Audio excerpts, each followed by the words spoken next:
अरे कुणी खाल्लं एकदा सरकारनं जाहीर करावं रिपोर्टनुसार. आमच्यावर आरोप लावता काय महाराणी खाल्लं म्हणून. त्यामुळं आनंद बदर कमिशनचा रिपोर्ट अगोदर जाहीर करा. पहिल्यांदा आनंद बदर कमिशनचा रिपोर्ट जाहीर झाल्यानंतर सगळ्या दूध का दूध पाणी का पाणी होईल जाईल. आणि सगळ्या राज्यामध्ये त्या पंजाबमध्ये संख्येनुसार झाले, हरियाणामध्ये संख्येनुसार झाले, त्या आंध्र प्रदेशमध्ये संख्येनुसार झाले. आणि इथं जर संख्येनुसार झालं तर काय होईल माहित आहे. अहो महाराणांना 8.5% मिळेल. 13पैकी 8.5% आमचा वाटा आहे. मग आमचा फायदा आहे. फायदा असताना आम्ही विरोध ह्यासाठी करायला लागलो की संविधानाच्या विरोधात आहे. आम्ही फायदा आणि तोटा बघून निर्णय घेणारे अवलादी नाहीत. आम्ही बाबासाहेबांची लेकर आहोत. जी गोष्ट संविधानाच्या विरोधात आहे त्याला आम्ही विरोध बाबासाहेबांची लेकर आहोत.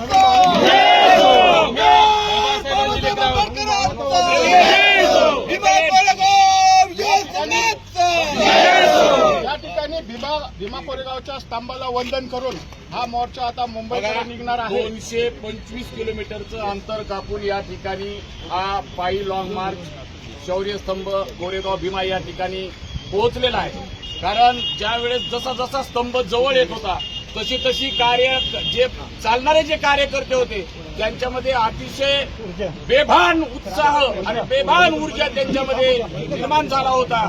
आपण पाहतात सर्वजण या प्रक्रियेमध्ये अनुसूचित जातीचं उपवर्गीकरण ही प्रक्रिया राज्य शासनानं तात्काळ थांबवावी या मागणीसाठी या पायी लॉंग मार्चचं आयोजन करण्यात आलं होतं.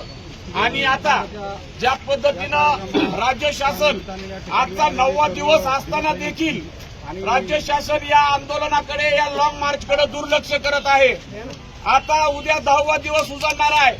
त्याच्यामुळे महाराष्ट्र देखील पाहणार आहे उद्यापासून काय युनिक होणार आहे. कारण हा महाराष्ट्राचा पूर्ण आंबेडकरवादी जो भीमसैनिक आहे तो या ठिकाणी मंत्रालयाच्या दिशेनं दिनांक 26 जून 2026च्या दृष्टिकोनातून तो तयारी करत आहे. त्याच्यामुळं माझं फडणवीस सरकारला सांगणार आणि या सामाजिक न्याय मंत्र्याला देखील सांगणार की तुम्ही आता या आंदोलनाला हलक्यात घेऊ नका.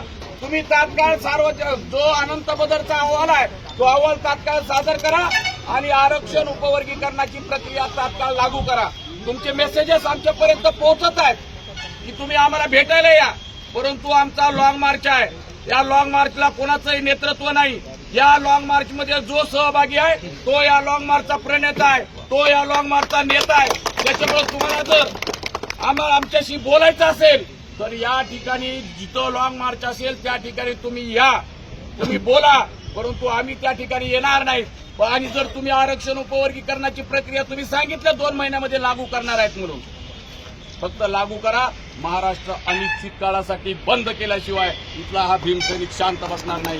एवढं तुम्हाला या ठिकाणी सांगतो. आपण शौर्य स्तंभाच्या ठिकाणी आलेलो आहोत. या ठिकाणी कोरेगाव भीमा शौर्य स्तंभाचे प्रमुख सर्वच जण यांनी ज्या पद्धतीनं अत्यंत चांगल्या पद्धतीनं चोख नियोजन त्यांनी केलेलं आहे. तर आपण सर्वप्रथम शौर्य स्तंभाला आपण सर्वजण मिळून अभिवादन करू आणि इथून पुढच्या आंदोलनाला आणखी तीव्र कसं करता येईल यासाठी आपण सर्व भीमसैनिक मिळून प्रयत्न करू. जय भीम. बाबासाहेब